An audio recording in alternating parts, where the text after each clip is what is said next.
que se restableció la soberanía sobre los yacimientos petrolíferos. Al inicio del siglo pasado, ¿por qué resultó tan buen negocio que fuese propiedad estatal? ¿Por qué resultó tan buen negocio para los capitalistas que fuese propiedad estatal la renta, la tierra, la propiedad de la tierra? Mira, eso viene siempre desde los tiempos de la Revolución Francesa. Hay un famoso discurso de un señor Mirabeau que estableció ese principio y fue aprobado por la Asamblea Francesa después de la Revolución Francesa. Porque hasta esos tiempos había lo que se llama el libre denuncio. Yo, explorador minero, descubría una mina de oro y entonces la podía explotar. Pero eso provocó la explotación irracional de las minas, como ocurrió también en muchas partes la explotación irracional del petróleo. Eso ocurrió, por ejemplo, en Estados Unidos, donde se comenzaron a aplicar políticas de control de producción, fue en Estados Unidos. Una famosa organización que existió, la Texas Railroad Commission, que paradójicamente era la comisión de control de los ferrocarriles, porque el petróleo en esa época se transportaba a través de los ferrocarriles. Y la forma de evitar el derroche en la producción de petróleo fue controlar precisamente el transporte, y de allí que fuera esa comisión la que iniciara esos controles de producción.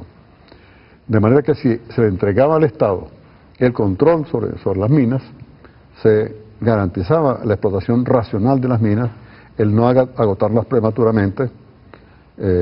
La mina no es igual que el petróleo, porque la mina está, bien sea de oro, las vetas, y sobre todo si es petróleo, está diseminado bajo el subsuelo.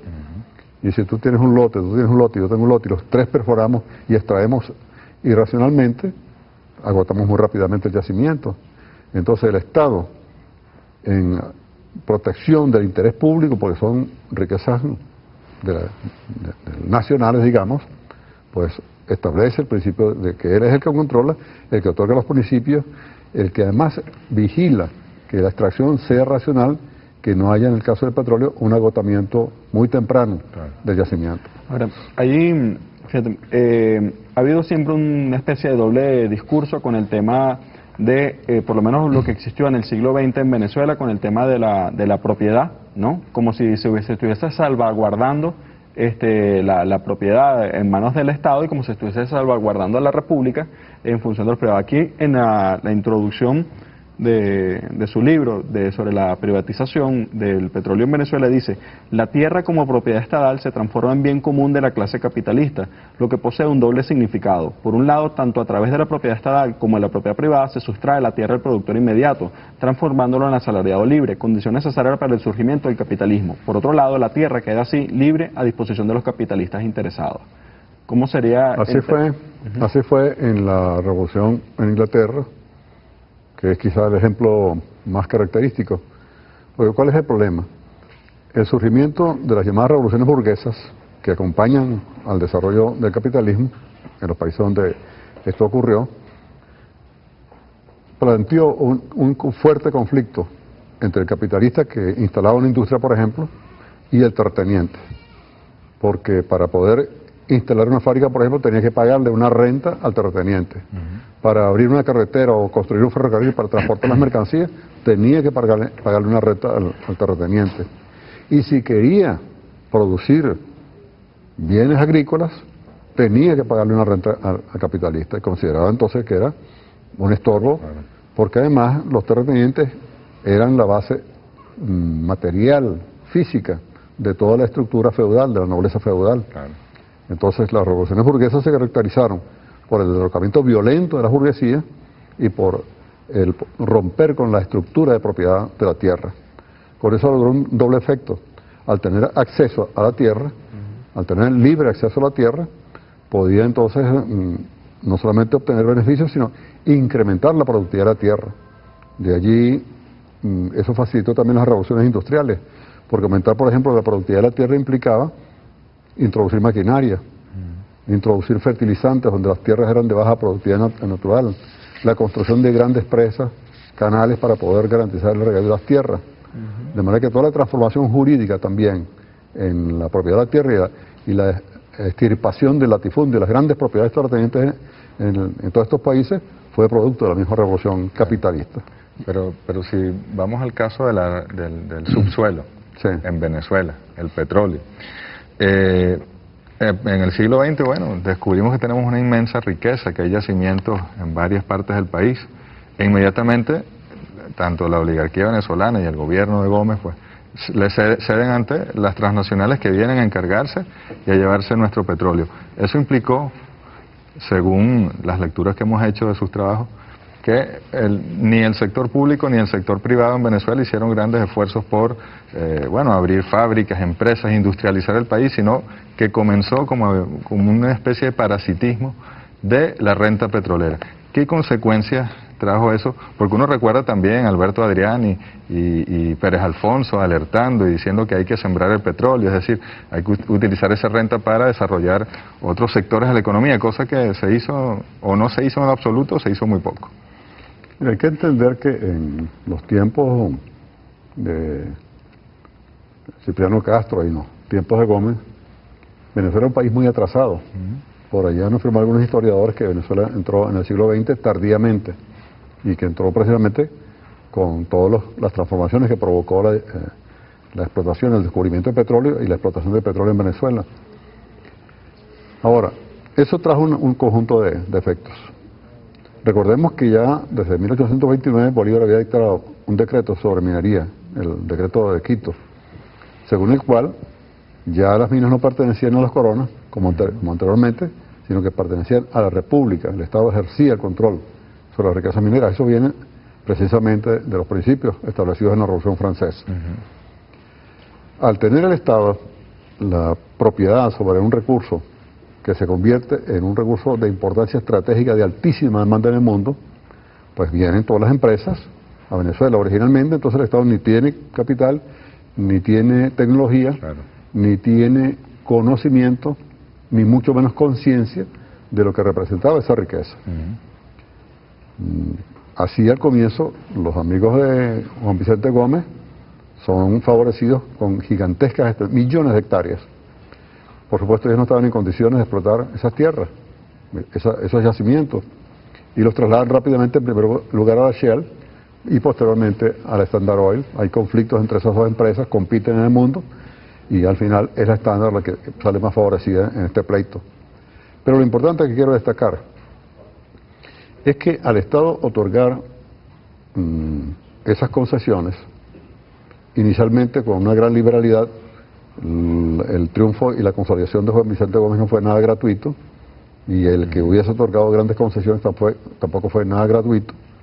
Recordemos que el golpe de Estado de Juan Vicente Gómez fue acompañado por la presencia de parte de la flota norteamericana en las costas de Venezuela, para brindarle protección a este golpe. Y por supuesto eso fue remunerado generosamente posteriormente con las grandes concesiones que se le dio privilegiadamente a las grandes empresas norteamericanas. Pero ya aún habiendo una dictadura, se establece la relación que yo describí anteriormente entre el propietario y el señor que viene a extraer petróleo. Porque mal que bien existían unas leyes. Existió un señor, Gumersindo Torres, que fue ministro de Fomento de Juan Vicente Gómez, y que estableció ciertos requisitos. Cuando los hizo un poquito más rígidos, lo sacaron del gobierno. Posteriormente retornó. Pero ¿qué ocurrió? ¿Qué es lo importante? Bueno, esa relación de la cual veníamos hablando. ¿Vas a preguntar algo? No, tenemos que hacer una pausa y al regreso vamos a entender qué ocurrió entonces, cómo esa relación distorsionó incluso el desarrollo del capitalismo en Venezuela y el reto que implica a partir de ese capitalismo tan particular, desarrollar la alternativa socialista. Ya regresamos. De acuerdo.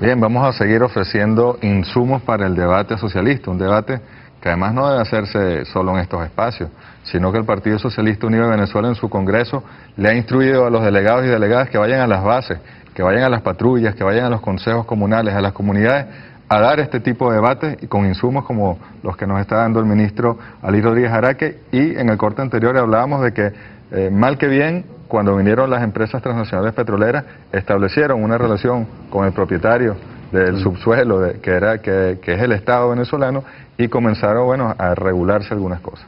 Claro, un propietario agradecido por el apoyo que habían recibido y devolvía los favores. Así es. Por eso las contribuciones en aquel entonces eran miserables. Hubo un conjunto de transformaciones, para no hacer la historia tan larga, y además un Estado que era expresión de esa relación con esos privados. Efectivamente, pero había un doble problema, una doble conexión con esos privados, pero también con los grandes terratenientes que le sirvieron de apoyo a Juan Vicente Gómez. Pero para hacer la historia más corta, en los libros está toda esta descripción. Ocurre un hecho muy importante en 1943, con el gobierno del general Medina Angarita.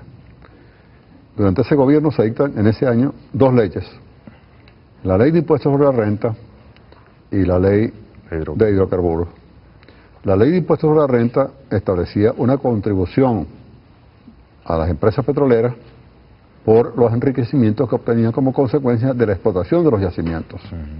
Y además, en la ley de hidrocarburos establecieron una regalía, un mínimo de regalía que era 16/2%.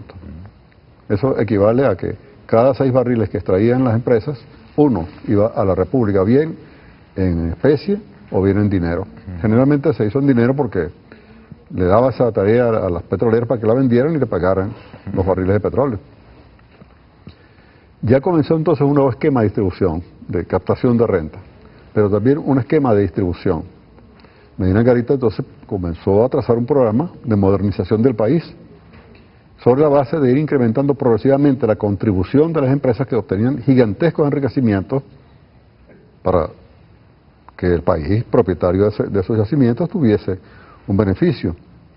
Allí estuvo la causa del derrocamiento de Medina Angarita.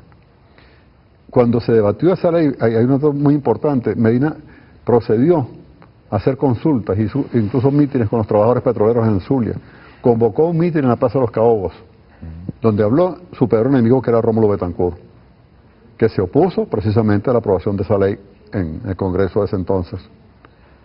Bueno, esa fue la causa fundamental, porque Betancourt había trabajado ya relaciones muy estrechas con la Standard Oil, con la Crole aquí, que le brindó siempre apoyo de ahí en adelante.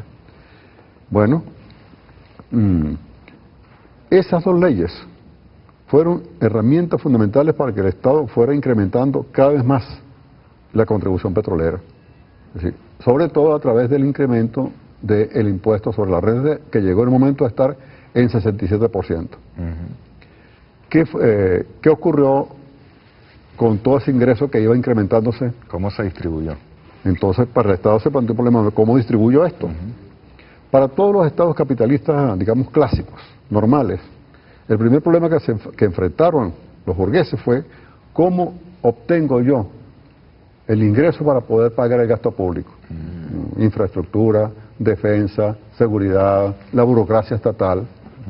Por eso establecieron un sistema tributario muy estricto, de que los ciudadanos contribuyeran con el gasto público.